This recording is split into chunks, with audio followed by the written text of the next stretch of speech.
get both those two things destroyed. Finally, Daniel Wang and Pedro were able to clean that up and prevent us from doing any more damage.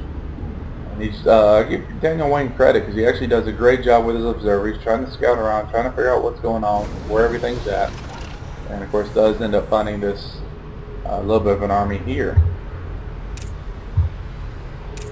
Army size though, everybody's about the same, but keep in mind at this point now we both have, me and JDX both have 2 bases going. They're still all stuck on 1. Harvester count, we're streaming ahead. I got about 41 to 32. And gotta get them armor units over there. Oh! Lost the medvac that had probably a tank and a couple other units in it. Yeah, that's not too great. But keep in mind we have a higher econ at the moment, so we're able to resupply much faster. The siege tank might not, he decides to go ahead and turn it around.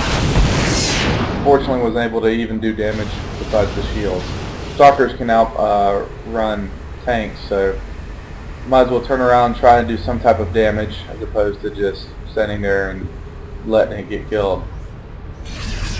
Now, I do have a Colossus on the field, working on thermal lance. That actually has completed, I stand corrected.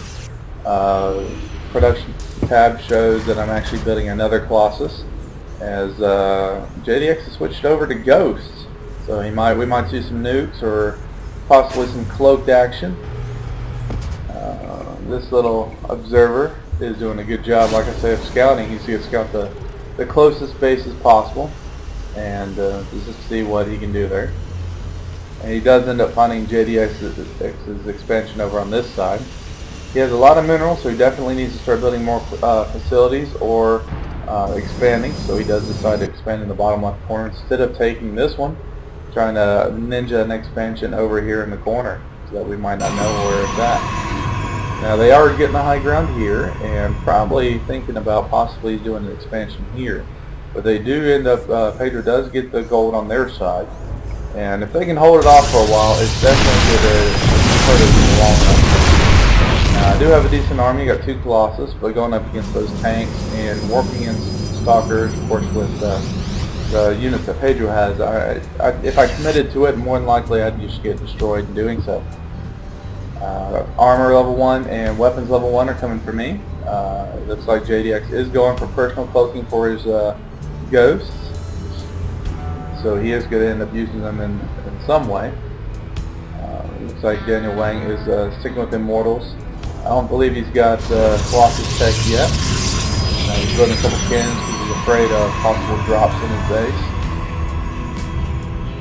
Even though it's completely mined out, you kind of want to give extensions before you completely mine out, just so that your workers have something to do, and plus you can build more workers. Pedro is about 10 seconds away from finishing his command center, so, and he'll start probably dropping mules in over there and getting more of an income.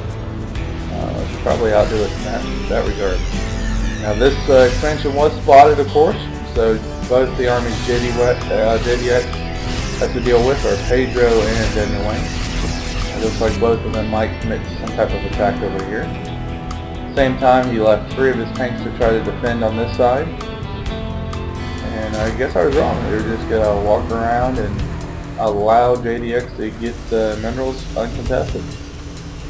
Now I do have, of course, 2 Colossus building more. And I got a lot of Stalkers. And I'm actually researching Blink, because I want to get this high ground away from them. And if I can blink on top of these tanks, they become useless. So these guys decide to finally regroup, come over here, and try to attack JDX. He does end up losing both those bunkers. Oh no! He's got a little bit of a Marine army right here. He does get a decent run on this corner. But for the most part, there's just way too many units like Pedro and Daniel now. For the most part, I wouldn't have been able to get over here to help anyways. So I just sit back for a second and try to grab some more units and help me up forward. Now it looks like JDX is running low. Probably lost about 15-20 SCVs at that point, and 74-75. But at the same time, I do some points up here to take out these tanks, and I'm cleaning up the pylons so we can't see the board to destroy whatever little bit he has up here.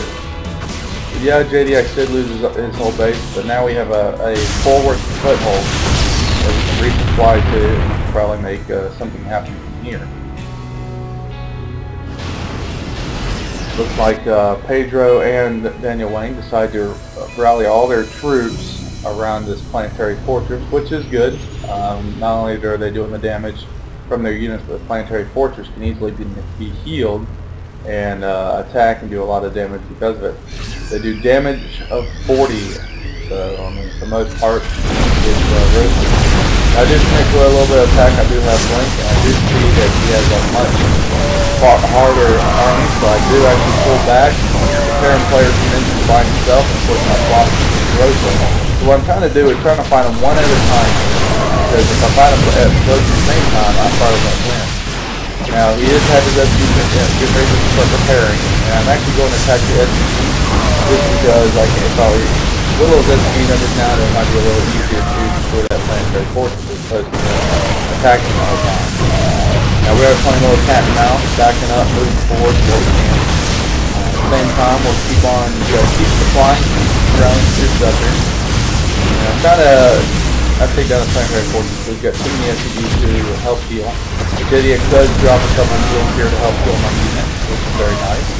And I end up finding that one little horrible. At the same time, JDX finally does get the gold expansion. He lost the other one, so he gets the gold this time. As you can see, mass SCVs repairing this planetary fortress. Really not much I can do there. He is using a little bit of resources and repairing it and losing mining time, but I got to find another way of attacking in order to destroy this. Just for the fact that, full frontal assault might not necessarily work unless we're able to muster up enough before to keep pushing forward. Looking at the army size, though, I am at 108, and JDX is at 62. Other players are 73 and 53, so we definitely have a supply advantage at the moment. If we can keep up with supply advantage and keep pushing forward, we might be able to break this line and get rid of the gold expansion. Now during the same time, I do actually tell JDX, hey, try to do some drops, try to do something, let's try to move out and attack them, not necessarily head on the entire time. I myself do attack them head on, but having JDX being more mobile with the medvacs, he's able to put pressure elsewhere. Now I do have 4 Colossus here, and about 18 Stalkers. So I do have a decent force here, and I'm coming down on this side of it, just because the tanks are slightly out of their range. I'm moving to the range at this point. So having enough of the Colossus, I'm able to finally just whittle down this planetary fortress. At least a decent amount. Still is able to force the mass repair everything. And of course, I'm going to have to back out because there's too many static defenses with the tank and with the planetary fortress. We have a little tank-on-tank action. You're wondering why his tank can hit JDX, but JDX can't hit because he does have the medvac over here in position.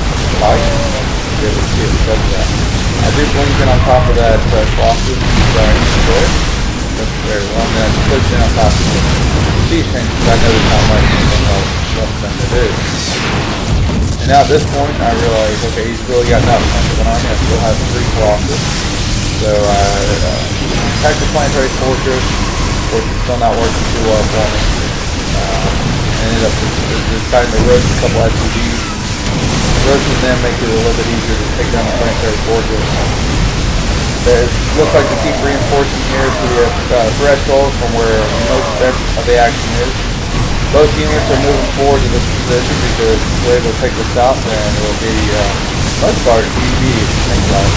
I did decide to get an expansion over here. It is seen by Daniel Wang because he does have a observer over there. And Daniel Wang does have a Colossus coming in here trying to do some damage. I use these 4 Stalkers to try to come in on here, and I do end up blinking over on top of it and destroying it. Don't lose a Stalker because I just kept pushing forward. Now, for the most part, this is just a stalemate because, again, the Colossus aren't really doing anything to the planetary fortress because it's being healed. But at the same time, all these harvesters aren't mining. So I might as well have them attack when I know I'm not... The reason why I kept attacking is because I know they don't have enough of a force to destroy me, and my Colossus are safe. So I might as well attack this to prevent him from mining and to waste resources. until I'm able to get more of an army up, and then I'll push forward again. Now JDX does end up going for the expansion he once had, so he'll be able to start filling up the comments again. And I do decide, of course, to attack train trade forces, and each time that he has floods these off, it's less of of course that he gets the chance to mine. I'm lost through there. And I do, of course, see the tank down here, and we're going to on top of that, I believe. Or just, there we go. And finally, at this point, I have actually destroyed all the SCVs with all the units, and was able to finally clean that up. That part of that was, you know, picking up the SCVs where I could, and keeping them at bay, keeping them flustered, if you will, so that you know, he's not focused on building units. If you look at it, he's got a lot of minerals that he wasn't used. He was focused solely on the attack and defending of that unit place, that he wasn't able to really build anything. Now I'm banking on a lot of resources here, just because I have 3 mining bases, and I haven't been hit at all this entire time. They've mainly focused on JDX. So I do drop, of course I have now 3 robo facilities, and was at 6 warp gates. I have plenty of econ to be able to afford that. I do need a little more gas. I do decide to drop a lot of cannons down here just to assist any type of attack that might happen to JDX here. And I'm going to do the same over here. It's a lot easier and quicker for me to build cannons than it is for him to build bunkers and put units in it. Plus I have banked resources, so might as well use them. Worst case scenario, since he has both gold expansions at this point, he can just fund me resources if he has extras to do so. So I went ahead and just started to drop down a lot of cannons just to assist him and to ensure that we can get this foothold in the middle. At the same time, you can look at the supply count. 172 to 107. We're basically dwarfing their army size, 71 to 51. Now, you did see a GG from Pedro. Unfortunately, neither one of them left the game. For the most part, most people would have, because it really is over, especially losing that high yield expansion. But they decided to stick around regardless, maybe trying to do what they can to come back and scam, I guess. I do decide I wanted to put a Nexus over here, so I actually put a Nexus right there. Unfortunately, he had already had one placed, and I already had queued up a simulator, and then of course pylon like I always do. So I already got this big, but I want to go ahead and get that one as well.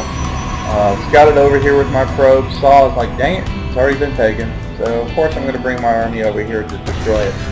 One less base within the mine, one less place they can get resources for units, for packing units, for harvesters, whatever have you, or upgrades. Now looking at the upgrades, as you can see, there's nothing to click here except the shields, because I actually do have 3 upgrades and 1 shield on all my ground units. Bosses do 21 damage, and Zealots do 11. Stalkers themselves do 13 and 17 armor.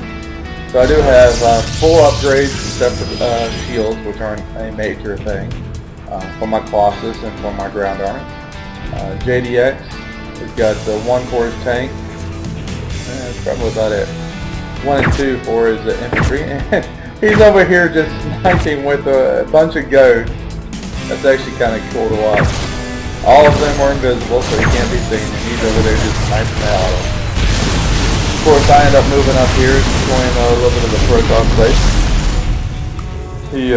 His supply is only at 71. And there's the door and swallow shield. I didn't mean to do that. That's tough. I apologize.